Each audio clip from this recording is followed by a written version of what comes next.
We're back here in the United Empire Loyalist Cemetery on Plains Road here in Burlington. And as you can see, the graveyard or the cemetery is under repair.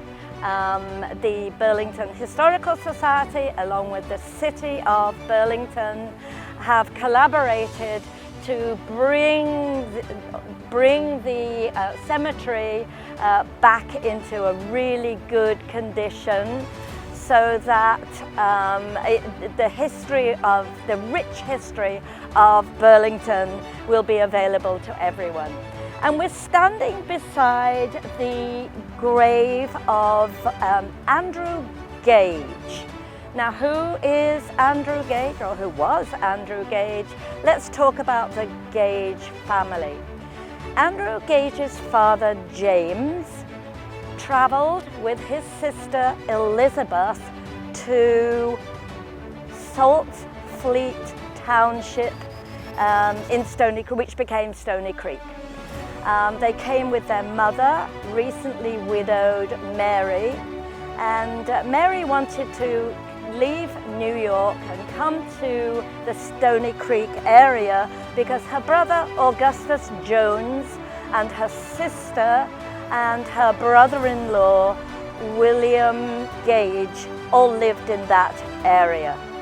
So in 1790 they set out in a birch bark canoe from New York. They put their possessions in the canoe and they paddled, they portaged until they reached the shores of Lake Ontario. They then paddled around the shore of Lake Ontario to Niagara, and there in Niagara, her brother Augustus Jones, who was a land surveyor in the area, he gladly met them, and I just bet they were glad to get out of that canoe. After settling in Saltfleet Township, James met and eventually married Mary Davis.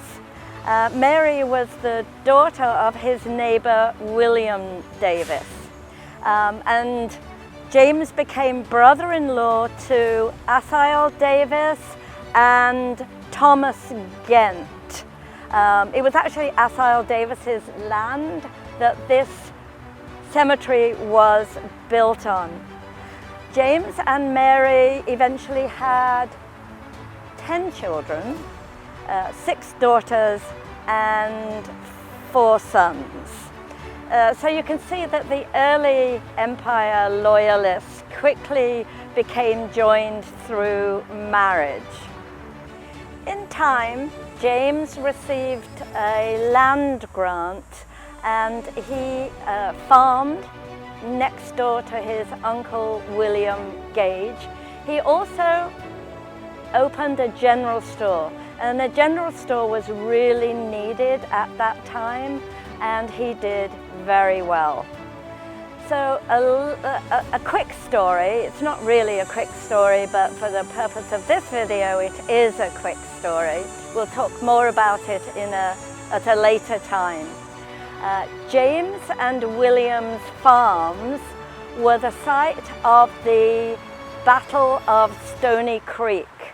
And in fact today, James's original homestead is the site of the battlefield house in Stony Creek. Like most early settlers, UEL settlers, he knew Joseph Brant very well. And after Brant's death, James purchased a tract of land out of the estate. It was 338.5 acres, and the tract ran from the lakeshore to Fairview and from Brant to Rambo Creek.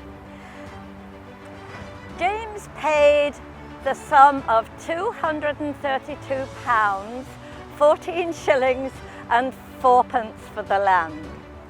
The land lay empty, unused for several years until he eventually gave portions of it to his two of his sons, Andrew, who we talked about earlier.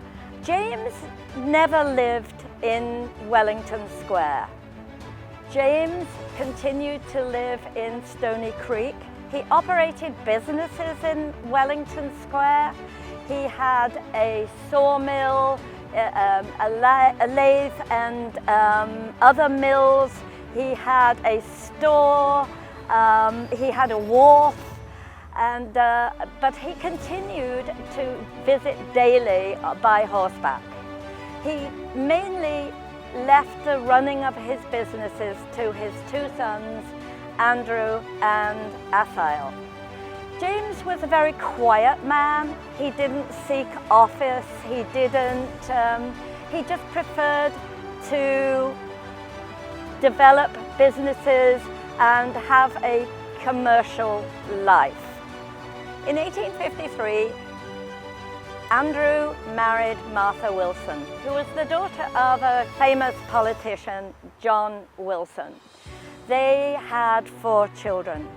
They built a house, a log cabin on Lakeshore Road, just east of Brant Street, and here they raised their children. Andrew operated a general store, a merchant store, and you probably all will know it today as the Kiora Salon. Andrew sold it to William Bunton. William Cairns owned it at one time. John Waldie was involved in the store at one time as well. It went on to be a very important store in the history of Wellington Square. Sometime between, I would say, 1843 and 1870, Andrew Gage built himself a house at 2084 Lakeshore, which actually was then called Water Street. And today we know that as Emma's Back Porch. Gage sold it to William Cairns. William Cairns sold it to Harold Lazier, who was a lawyer out of Hamilton. Harold Lazier rented it to Emma and George Byron's. Emma Byron's eventually purchased it. They operated the restaurant throughout Prohibition. She purchased it in 1931. And that building is probably one of the oldest buildings left in Burlington. By 1870, the brothers had sort of sold off their businesses, one to Torrance out of Montreal.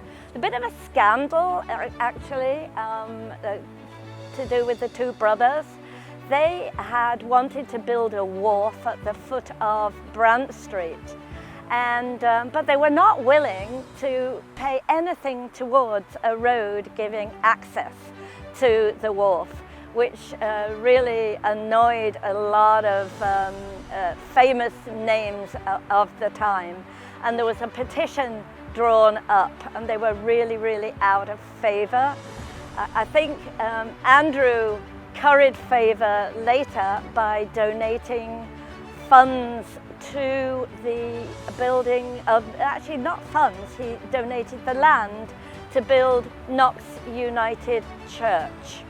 I hope that you have enjoyed this first of a series of our early settlers, United Empire settlers, who were the foundation of Wellington Square. We also hope to bring you more stories of these early pioneer families.